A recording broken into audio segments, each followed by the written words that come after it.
It was so great to find Dr. Matthew Aaron at the TI Spring Rally. He was there providing leadership, support, and a great amount of knowledge.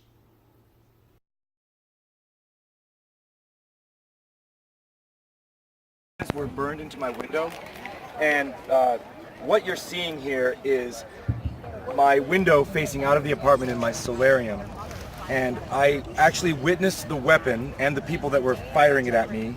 It burned my body. It left a big star-shaped bruise on my chest. It caused my entire upper body to become sunburned, or as if sunburned, and it also burned my eyes in a similar pattern.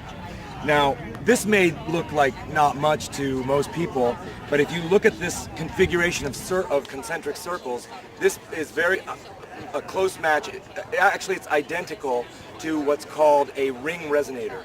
And a ring resonator is an invention or a device that guides electromagnetic radiation, including microwaves, into a non-spreading beam. So in essence, this is the cross-section of the beam. And I was hit with it, and what it did is it changed the properties of the glass. After I was hit, I turned on all the hot water in my apartment. I started boiling water on the stove to fill my apartment with steam.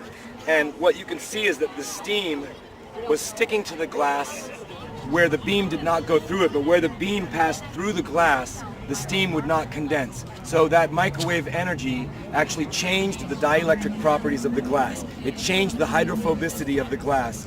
And when I fled my apartment 6 weeks later, this mark was still there because I used the technique with the steam to protect myself. The reason I steamed up my apartment is, number one, I wanted to make the windows opaque so that they couldn't see in.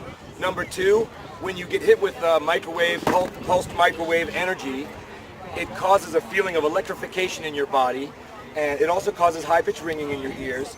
But it's not. Tinnitus, yeah, is more of an organically produced. This is produced by a weapon. So tinnitus is not really it is a tinnitus-like effect. So, as I said, number one, I steamed up my windows to make them opaque. It was in winter. This happened in late December 2015. The second reason I steamed up my apartment is by saturating the air with moisture, I was hoping to bleed off that feeling of electrification and that static electricity. And I'll admit that when this first happened, I didn't know it was a microwave weapon. So I was trying to alleviate this sensation of being electrified. And finding these marks in my window was an unintended surprise. And I will say that I had steamed up my apartment windows many times before, and these marks were not present before. And the last thing, as I said before, this pattern was also burned into my eyes. For 24 hours, like you were looking at an arc welder, this pattern was stable in my visual field day and night for 24 hours. And you're a microbiologist, correct? I actually have a PhD in neurobiology and behavior from Cornell University. I work, all I can say is that I work inside the Beltway.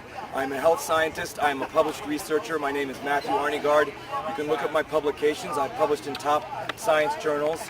And, this crime happened to me.